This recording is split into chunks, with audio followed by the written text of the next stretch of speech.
من الله عليكم ورحمته وبركاته. اهلا وسهلا بكم في حلقه جديده من برنامج المدفع، وكل سنه وحضراتكم طيبين بمناسبه عيد الاضحى المبارك. وان كانت التهنئه متاخره يوم كامل، بس يعني انا امبارح كنت مريح اساسا وما اشتغلتش، والحقيقه دي واحده من الحلقات اللي كان نفسي ان انا اعملها من فتره طويله، ويمكن كنت عمال اخر فيها لحد ما تتضح الرؤيه شويه، وهي متعلقه بايه الصفقات اللي محتاجها فريق ليفربول. سبب التاخير الحقيقه هو سبب واضح جدا، وهو ببساطه ان ليفربول مش من نوعيه الفرق اللي بتروح على الصفقات بشكل مباشر. يعني انت بتبقى عارف ان اللعيب الفلاني ممكن يكون مرسوم على ليفربول 100%، بس ليفربول ما بيروحش الاختيار ده، ودايما بيحب ان هو يسرح شويه ويطلع بره الدوري الانجليزي ويدور على لعيبه ممكن تكون منطقيا مش مناسبه للبروفايل اللي هو بيتطلبه، ولكن بتفاجئ بعد وصولهم ان هم مناسبين جدا وقادرين ان هم يقدموا حاجات عظيمه مهما كانت اسعارهم قليله، او مهما كانت اللعيبه دي انت حاسس ان انت ما تعرفهاش قبل كده. لدرجه ان التعاقد مع اليكسيس ماكاليستر كان واحد من الصفقات اللي انت من اول ما بتشوفها من قبل ما يوصل اساسا بتقول والله صفقه منطقيه ومتوقعه، والكل كان مستني ان هي تحصل وحصلت بالفعل. فجايز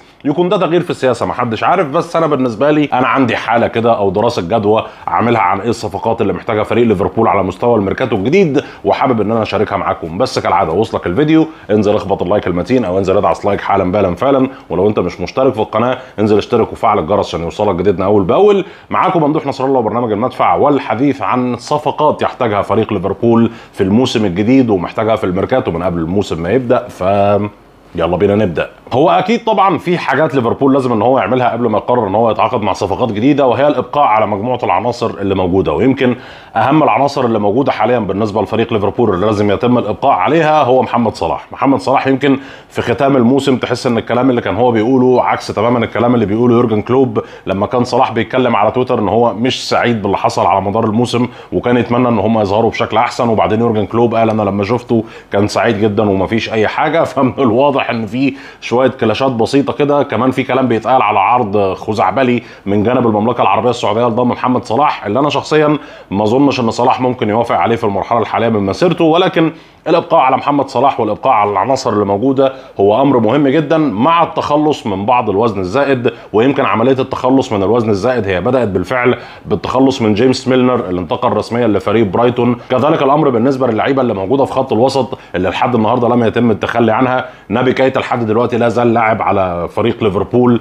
كذلك الامر بالنسبه لالكس اوكسليد تشامبرلين لا زال لاعب مع فريق ليفربول، كذلك الامر بالنسبه لمجموعه من اللعيبه اللي لسه محتاجين نشوف استخدامهم هيتم ازاي بالظبط، لان انا مش مؤمن بان لعيبه زي جو جوميز يقدروا ان هم يقدموا الشيء الكبير، وان كان ممكن استخدامه كلاعب بديل على مدار الموسم القادم. بالنسبه لمنظومه الهجوم، منظومه الهجوم فيها حاليا وفره عند فريق ليفربول لدرجه ان هو ممكن يبدا يوزع، خاصه في ظل تواجد لويس دياز مع محمد صلاح مع داروين نونيز مع دييجو جوتا، 4 اسامي مهمه جدا موجوده على مستوى الفريق. ولكن الفريق على مستوى الهجوم هو مستوفي الشروط ومش محتاج لاعب اضافي. كمان نسيت كودي جاكبو، ادي 5 لعيبه بنتكلم عليهم في الخط الامامي، منهم 3 هيشاركوا بشكل اساسي و2 هيعملوا دور المدوره على اساس حد يلعب دور المهاجم او دور الجناح الشمال او اليمين. نقطتي الرئيسيه او الخناقه الرئيسيه بالنسبه لي فريق ليفربول هي موجوده في مركزين، وانتم عارفين المركزين كويس. المركز الاول هو منطقه خط الوسط، ومنطقه خط الوسط وصول اليكسيس ماكاليستر هو ما كانش النهايه وما كانش خلاص الحاجه اللي هتحل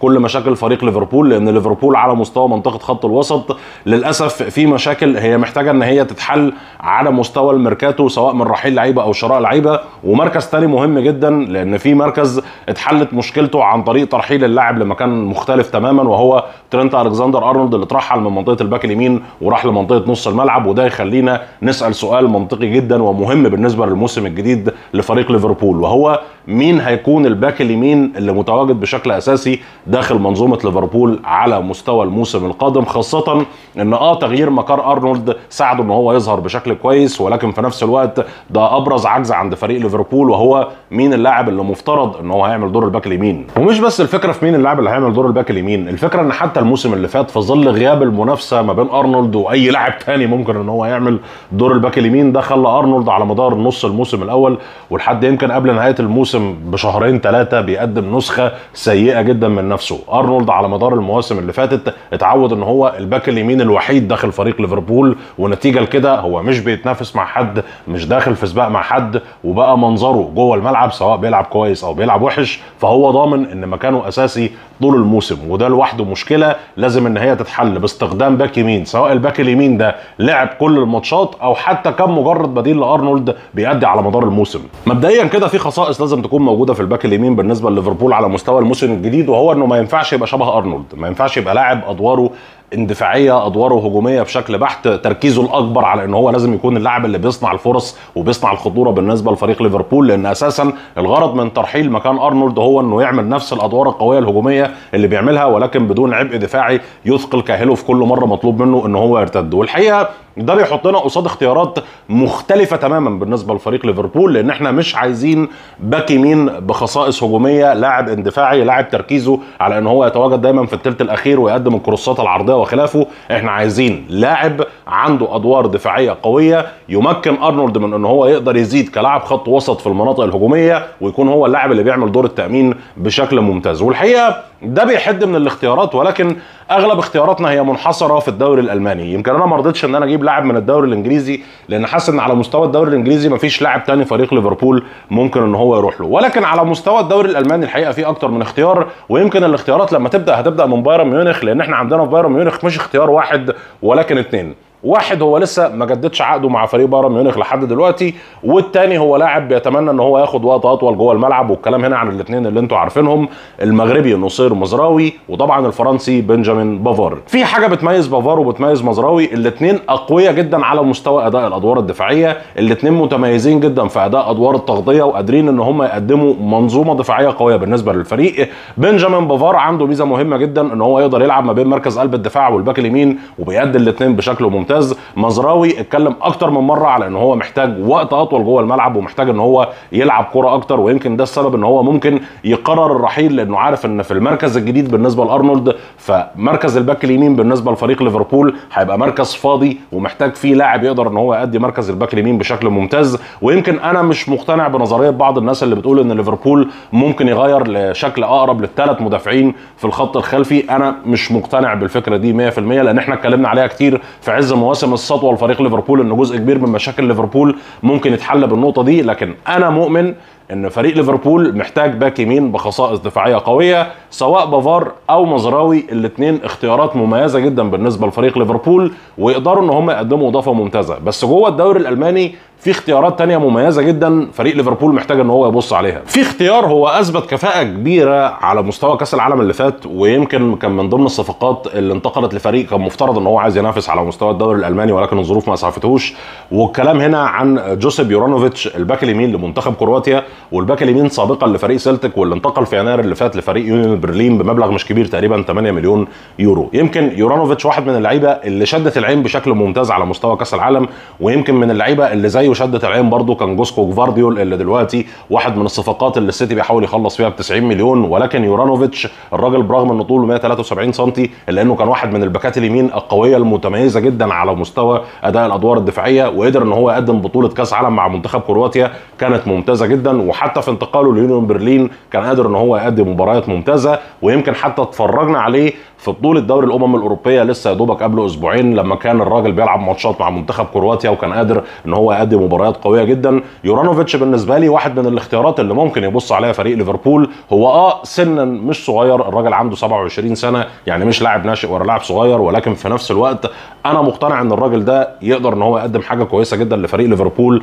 لو قرروا ان هم يتعاقدوا معاه. ولكن لو ليفربول قرر ان هو يروح للسوبر ماركت المفضل بالنسبه له في المانيا، والكلام هنا عن فريق انتوا عارفينه كويس وهو فريق لايبزيج، فالحقيقه برضو لايبزيج فيه اختيارات كويسه جدا. يمكن كل الكلام اللي طالع دلوقتي ما بين ليفربول ولايبزيج بيتكلم على مستوى منطقه خط الوسط، وبيتكلم على سوبوسلاي، ان سوبوسلاي واحد من الاختيارات اللي فريق ليفربول بيفكر فيها في الوقت الحالي، وانه عنده شرط جزائي 70 مليون، وان الشرط الجزائي ده لسه مش واضح شروطه الدنيا تمشي فيه ازاي. ولكن انا مش عايز اتكلم عن سوبوسلاي دلوقتي، انا عايز اتكلم عن لاعب تاني متواجد في مركز الباك اليمين، واللاعب ده هو بنجامين هنريكس. بنجامين هنريكس الباك اليمين الرئيسي بالنسبه لفريق لايبزيج، اللي كان مقدم موسم متميز جدا مع الفريق، وقدر كمان ان هو يتوج معاهم بلقب كاس المانيا، ويمكن بيمتلك على مستوى بطوله الدوري الالماني السنه دي احصائيات كويسه جدا. الراجل على مستوى التحاماته الارضيه قدر ان هو يكسب 60% من الالتحامات دي، مقابل 50 او 51% بالنسبه لترينت الكسندر ارنولد داخل الدوري الانجليزي. وعلى مستوى التحاماته الهوائيه قدر ان هو يكسب 66% من التحاماته الهوائيه. وعلى مستوى اداء الدور الدفاعي كان فعلا مميز جدا، وكان نقطه قوه وصلابه مهمه بالنسبه لفريق لايبزيج. يمكن لو تسالني ما بين الاربع اسامي دول مين الاكثر منطقيه ان فريق ليفربول يقدر ان هو يخلص معاه، هقول لك ما بين الاربعه بصراحه يمكن بنجامين بافار هو اكتر واحد ممكن فريق ليفربول يقدر ان هو يخلص معاه لاسباب كتيره. نصير مزراوي هو استثمار مستقبلي بالنسبه لفريق بايرن ميونخ ومش هيفرطوا فيه، ومتوقع بدايه من السنه الجايه ان هو ياخد مكان اساسي. بالنسبه ليورانوفيتش الراجل لسه واصل في يناير لفريق يونيون برلين، فعمليه التخلي عنه ممكن تكلف مبلغ اكبر من قيمه اللاعب بشويه حلوين. كذلك الامر بالنسبه لبنجامين هنريكس. يعني انا شايف ان فريق لايبزيج على مستوى الميركاتو الحالي الفريق عنده مجموعه من اللعيبه طالعه، لان احنا بنتكلم على كونراد لايمر الراجل خلاص رسميا متواجد مع فريق بايرن ميونخ، وطبعا كريستوفر انكونكو الراجل رسميا دلوقتي مع فريق تشيلسي، غير ان الفريق السنه اللي فاتت مغير خط دفاع، خط خلفي كله بالكامل متغير واللعيبه خدت بعضها ومشيت. ففكره ان هو يتخلى عن عناصر اضافيه في الوقت الحالي ممكن ان هي تكون صعبه شويه. بنجامين بافار في اعتقادي هيدي بعد فيه خبره مهمه جدا بالنسبه لفريق ليفربول، وهيدي تقل مهم جدا بالنسبه لمنطقه الدفاع، لان الراجل يقدر ان هو يؤدي في اكتر من مركز بشكل ممتاز، وهو لاعب في اعتقادي هيبقى مدي فرصه لفريق ليفربول ان ارنولد يظهر بشكل احسن ويؤدي هجوميا بشكل افضل. يهمك برضو انك تعرف ان بافار عقده ينتهي في 2024، والراجل ده وصل لبايرن ميونخ سنه 2019 ب 35 مليون، ويمكن بافار اعلن رسميا يوم 30/5 ان هو مش عايز يجدد عقده مع فريق بايرن ميونخ، وان هو عايز يمشي في الصيف الحالي. ففريق بايرن ميونخ ما عندوش اختيار غير ان هو يا اما يبيعه الصيف ده ويتحصل على مقابل مادي حتى لو قليل، يا اما يخسره في سنه 2024 ببلاش. فاعتقد ان دي فرصه كويسه لفريق ليفربول، خاصه ان كان بيتقال بالاول ان بافار واحد من الاختيارات المطروحه بالنسبه لفريق برشلونه، ولكن في الحاله الدفاعيه الحاليه بالنسبه لفريق برشلونه ما اظنش ان بافار هيروح هناك يلعب بشكل اساسي، وده شيء في سن ال 27 سنه هو محتاجه. فليفربول بالنسبه لهم ان هم يتعاقدوا مع بافار ما اظنش ان هي هتكون مهمه صعبه. نيجي بقى للصداع، والصداع هنا في خط الوسط. خط الوسط اللي زي ما قلنا لسه في تقل محتاج ان هو يمشي طبعا اخيرا بعد رحيل اسمه ايه هو بتاع البرازيل اللي جه شويه ومشي ده، والله حتى ما فاكر اسمه، اللي هو كان ارتور ميلو. ايوه ارتور ميلو اللي جه شويه ومشي، وبعدين عندك تشامبرلين وعندك نابي كيتا، وفي احتمال عن تياجو الكانتارا ان هو كمان ممكن يخلع. فاللي هو الدنيا مش الدنيا عماله تفضى بالنسبه لليفربول في منطقه خط النص. والحقيقه النهارده رسميا بعد ما تم التعاقد طبعا خلاص بشكل رسمي مع اليكسيس ماكاليستر، في كلام عن دومينيك سوبوسلاي. دومينيك سوبوسلاي اسمه معقد شويه، لاعب مجري دولي. الراجل الحقيقه واحد من اللعيبه المهمين جدا بالنسبه لفريق لايبزيج، ويمكن من المهمين بالنسبه للمشروع بتاع ريد بول عموما على مستوى اوروبا، لان الراجل على مستوى صناعه اللعب والكور الطويله هو مميز جدا مع فريق لايبزيج. ولكن المشكله ان هو عنده شرط جزائي بيوصل ل 70 مليون، وفي نفس الوقت زي ما قلنا هو في معضله موجوده عند فريق لايبزيج في الوقت الحالي، ان هو طلع 2 لعيبه من العيار الثقيل بالنسبه لهم على مستوى الموسم ده، وهو اكيد طبعا هداف الدوري الالماني كريستوفر انكونكو راح تشيلسي، وفي نفس الوقت كونراد لايمر الراجل اللي خد بعضه وراح على بايرن ميونخ. وده بيصعب شويه من فكره ان ممكن لاعب تاني من منظومه هجوميه يخرج من جانب فريق لايبزيج في الوقت الحالي. ولكن في نفس الوقت زي ما بيقولوا اذا حضر الكاش الغالي يبقى ببلاش، وانا شخصيا النظريه دي بحس ان هي لا تنطبق على فريق ليفربول. ليفربول المره الوحيده اللي اتجننوا فيها ودفعوا شرط جزائي كبير بالنسبه للاعب هي كانت المره اللي مع داروين نونيز، يعني دي المره الوحيده اللي شفنا ليفربول اللي هو دفع رقم مبالغ فيه. في مره تانية هي كانت في لاعب من لايبزيج، واللاعب ده بعد ما وصل اتضح ان هو خازوق، وهو نابي كايتا. نابي كايتا كلف حدود 58 62 مليون حاجه في الرينج ده، اللي هو برده كان رقم طافش وقتها بالنسبه لميزانيه ليفربول. ولكن لما وصل يعني اتضح ان هو مش قادر ان هو يؤدي بالشكل المطلوب، مش عشان مستواه وحش ولكن لان اصاباته متكرره، وده اللي عامل ازمه بالنسبه لفريق ليفربول في الوقت الحالي، وهو ان مفيش مساحه ان احنا نجرب. احنا عايزين لاعب هو حرفيا داخل يخش زي الترس وسط المنظومه، وده اللي عامل ازمه دلوقتي بالنسبه لفريق ليفربول. ولكن انا في اعتقادي ان التعاقد مع سوبوسلاي هو اعلان رسمي لو تم من جانب ليفربول ان ده هيحصل فعلا، ان هو خلاص احنا عايزين بقى نخش مرحله جديده احنا مش مضطرين فيها ان احنا نتكلم مع الناس عن ادبيات المهنه واخلاقيات التعاقد واهميه روح المهاتما اسمه ايه هو يورجن كلوب في التعاقد مع اللعيبه. لا انا محتاج ان انا اصرف فلوس عشان اقدر ان انا اجاري الناس اللي حواليا، خاصه ان الناس اللي حواليك بقت بتصرف وجامد، يعني ما بقتش بتصرف بنسبه قليله. ليه؟ نيوكاسل الفريق اللي خد منك مقعد مؤهل للتشامبيونز ليج اتعاقد مع ساندرو تونالي ب 80 مليون.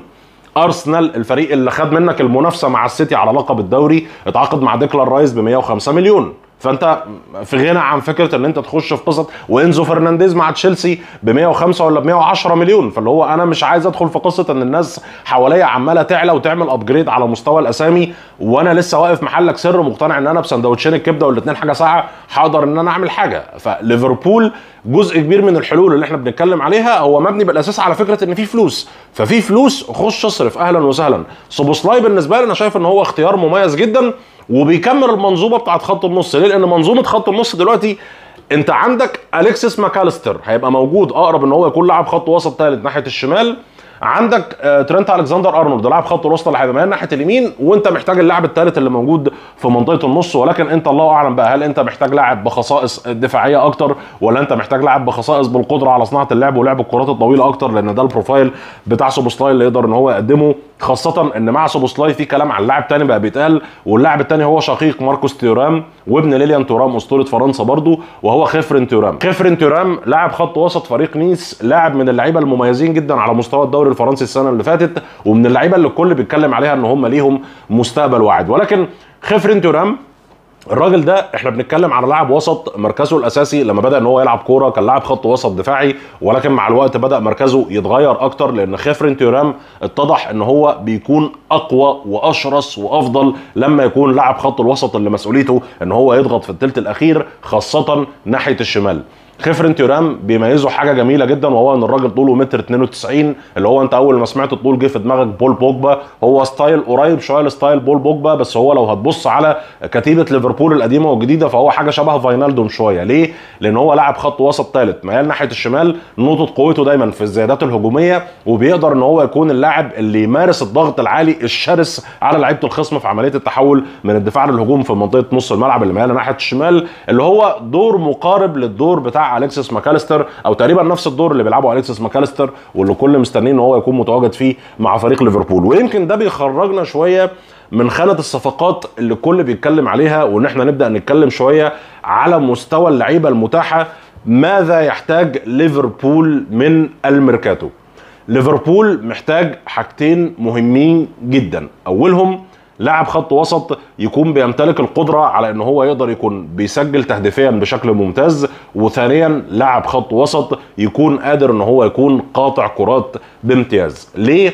لان ليفربول السنه الجايه لو ما تممش صفقات على مستوى لاعب خط الوسط الدفاعي اللي بيقدر ان هو يقطع الكوره، فهو هيدخل السنه الجايه بمغامره كبيره جدا، وهي ان فابينيو هيفضل الارتكاز الاساسي لفريق ليفربول. طبعا ليفربول كان عنده شويه اهتمامات على مستوى منطقه خط الوسط كلها اتاكلت خلاص، لان هو كان عنده اهتمام بروبن نيفيز بس خلاص نادي الهلال السعودي سبقه، وكان عنده اهتمام ببايلينيا اللي يا دوبك ويست هام راح يفتح كلام عشان خاطر يجيبوه يعوض ديكلان رايس في فريق ويست هام بعد ما الراجل خد بعضه وراح على فريق ارسنال. فتح كلام لما قالوا لهم كده بالصلاه على النبي احنا عايزين 90 مليون، فطبعا مسؤولين ويست هام سمعوا كلمه 90 مليون لك بص يابا انا ايه الف لفه كده وارجع لك. فليفربول قدامهم حل من الاثنين، يا اما يروحوا للحلول المنطقيه الطبيعيه بتاعه ان انا اجيب لاعب ليه تقله وليه وزنه واقدر ان انا اشتغل بيه، يا اما اخش في فكره الريسك ان انا اخش الموسم الجديد بلعيب من الفرقه القديمه واحاول ان انا اشيل التراب من عليه كده وانجده، جايز يقدر يطلع من وراه حاجه ويقدر ان هو يقدم حاجه كويسه زي ما كنا بنتكلم على فابينيو. ولكن على مستوى الاختيارات المتاحه ففي 3 اختيارات على مستوى 2 على مستوى الدوري الانجليزي وواحد من الدوري الايطالي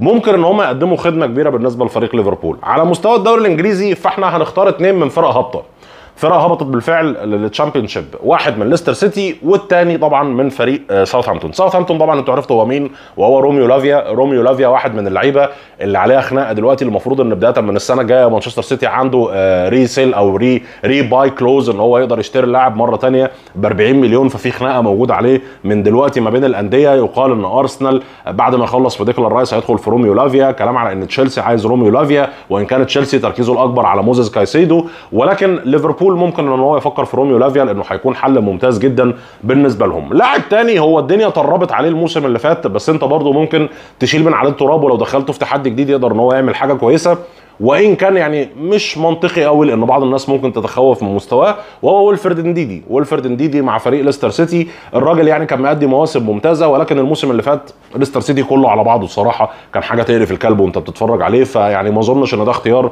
ممكن فريق ليفربول يروح له في الوقت الحالي. بس في اختيار وانا بصور الحلقه جه في دماغي ما اعرفش ليه، يعني ليفربول ما يفكرش كده في لقطه عبيطه كده يطلع بيها باللاعب ده. يعني انا الفتره اللي فاتت قاعد بتفرج على المسلسل بتاع بروزوفيتش والمملكه العربيه السعوديه والانتر وبرشلونه.